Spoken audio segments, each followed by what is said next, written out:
Hello everyone. Welcome to the series of leadership talks. And today we have with us Sithal. Sithal has done her BE. She did a BE in IT from University of Rajasthan. And then she worked as software engineer with multiple companies. She worked with Hangama. She worked with IQVIA. And she's working with Oracle, right? And she's a core technical member. And the best part is she was on the dean's list at the recently concluded AiSPRY graduation for the analytics course. And getting into the dean's list is not a small task, right? It's a big achievement in its own. So congrats for that, Sithal. And thank you so much for providing your time.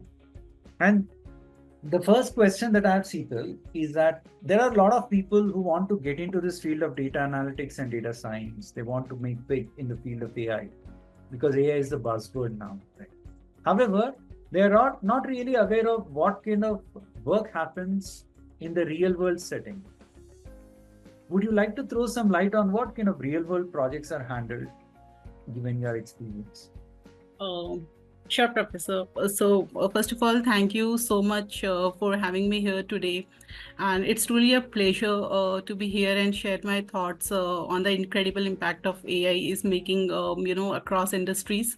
So coming to this question, I would like to start with that. Back in when I was working on research projects, that is when I realized the power of machine learning and how it has accelerated data analysis. So I got to know that ML models were able to predict customer behaviors, market segments more accurately, and identify emerging trends before they even become visible. So it allowed organization to handle a massive amount of data sets, uncover the hidden patterns, and also make data-driven informed decision in a way that were once impossible. So fast forward to today, we are in the midst of a paradigm shift with the rise of large language models. So this is the era of transformers, and with the famous models like GPT, BERT, they are completely reshaping the industries. So imagine, it is wonderful how AI can generate a human-like text, solve complex queries, and do summarizations of thousands of documents in a fraction of time. And that's the power of, AI. Now, coming to the companies and their use cases, the companies are now using LLMs to power advanced chatbots that can handle, integrate customer queries, automate content generation for marketing campaigns, or even act as a code editor with AI co-pilots assisting developers by suggesting code and debugging in real time. And there are many applications which needs a direct interactions with the database. So in such scenarios, now clients can now ask the question in natural language and instantly retrieve results from the database, and without even needing to know any SQL queries. So for companies, time is one of the most valuable resource. Once this task used to take a number of hours, but now one can accomplish this in fraction of time. So it helps businesses to maximize efficiency, reduce operational cost, and even focus on what truly drives the growth. So these are the few use cases. And now I have seen there are many AI aspirants looking to get into AI field. So I would say for them, this is the perfect time to get into this field, because everything you see now is revolving around AI, be it a business operation, the healthcare industry, you name it, and AI is there. AI is the heart of it all. So, for all the AI aspirants, this is my suggestion that three things you need to follow, which I also followed. Whenever I try to upgrade my skills, is like that. First one is that strongly focus on understanding the foundation of theoretical concepts and practical skills, And it is very important to not only learn the theoretical or the principles of AI, but also try to get some hands-on experience working with real time data sets, and participating in hackathons or participating in AI competition on platforms like Kaggle will definitely help in sharpen the skill set. The second point, which I feel is very important and critical, is that I have seen many people learning about data, machine learning, neural networks, and now generative AI. But where they fall short of is in the deployment. So it is not enough to just build models. The real values lies in how they are deployed and integrated into production system, because without proper deployment, everything you do remains experimental. So it is very important for aspirants to not only focus on learning this concept, but please also try focusing on learning MLOps, because that's when you truly make an impact. And the third point which I want to focus here is that AI is a very vast field. So finding your niche, be it natural language processing, computer vision, or generative AI, it can really set you apart and give you a competitive edge if you find your niche and try to specialize in it. So these are my three things I would want to tell to aspirants, which will really be helpful for them in if they really are looking into to get into this field of AI. Thank you so much, Sithal, for giving a comprehensive overview. Right, you spoke about code editor using Copilot, which will real time suggest on what lines of code you have to write, which is completely optimized, and what kind Yes. of errors you might encounter, how to debug it real time. That's the amazing bit of it, right? So you need not be programming centric, and one should have a mindset to solve complex business problems, and they have to get as innovative as possible, given that the mundane tasks are done by GenAI tools. And you were saying that time is very important. So we have to identify what are the critical aspects which are eating away a lot of time in the organizations of the employees, and then try to do something with GenAI tools to improve the productivity rate. And you have said that there's a lot of tailwind as of now, and surf on it, right? If you want to get into the field of AI or GenAI, now is the right time. That is what Sithal has said. And Sithal has also said that when it comes to real world projects that people work on, they actually go ahead and deploy the models in production.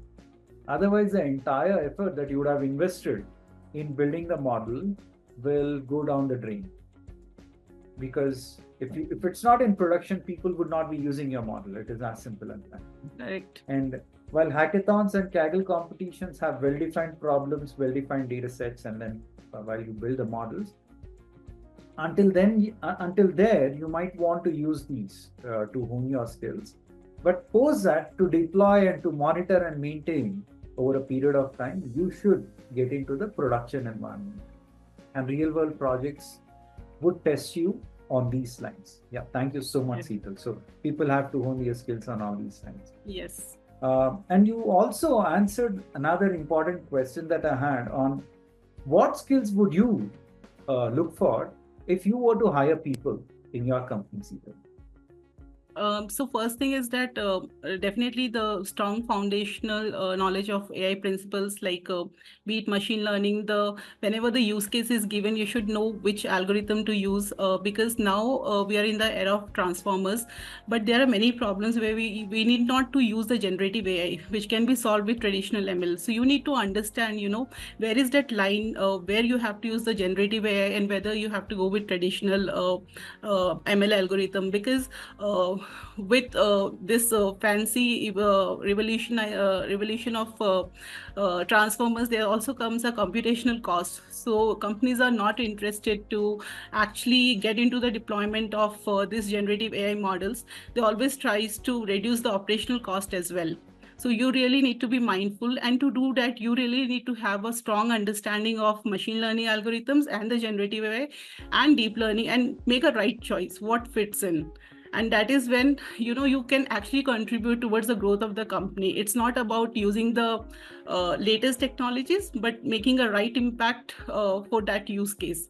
And this is one thing I will test anyone I would like to hire. First thing is the foundational knowledge on these things. Secondly, I would definitely focus on MLOps, because once the model is ready, I would want to see how the person is designing the pipeline. Because as I said earlier, if you do not deploy your models, if your model is not ready to be seamlessly integrated into the production, that means the model is not ready. We need to rework on it. And then it becomes experimental. So whatever you're doing is you're just keeping it with you only. It is not going on production. So it's very important that focus on the CI/CD pipelines, how you're creating those pipelines. For that, I will look for the cloud knowledge as well, whether the person is have a cloud understanding of AWS, Azure, or OCI. Any one cloud platform is good to know. So these are the two things I'll focus on a person. Coming to Python, I would not say one person has to, a very strong programmatically, because this is a low code, no code era, and we should utilize that. But at the same time, you should know the basics of programming, because tomorrow when the code is presented to you, you should have the ability to interpret the code.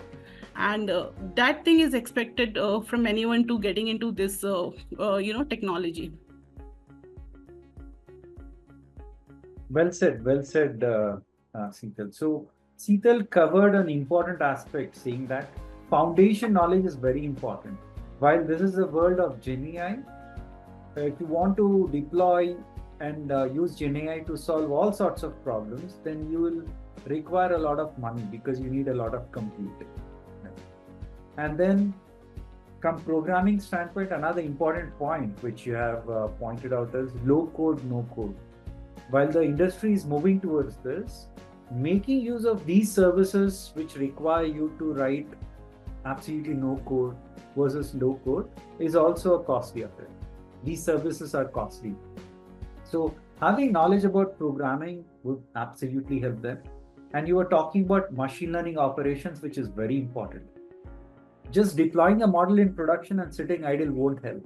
You have to build CI/CD pipelines, especially in scenarios where continuously there is data coming in, continuously if models are getting trained, continuously if you want to deploy the models, right, then you need to have proper framework.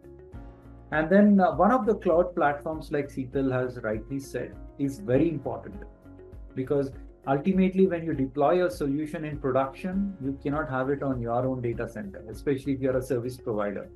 Right, AI service provider basically. Then you'll deploy on one of the cloud platforms. You need to have knowledge about that and all the various services which are needed to build AI solutions. Wonderful, wonderfully articulated, Sithal. Thank you. Once again, thank you so much, Sithal, and I'm pretty sure the people who watch this particular, conversation would be abreast of what are the kind of skills which recruiters would look for in the current world that we are living in, and what are a few of the real world projects that are being handled. Thank you once again, and all the very best, and do stay in touch, Sithal. Thank you, Professor Bhani, for having me here today. It's been a pleasure discussing these topics with you. And I wish everyone the best of luck on their AI journey. Thank you. Thank you. Thank you so much. Bye. Thank you.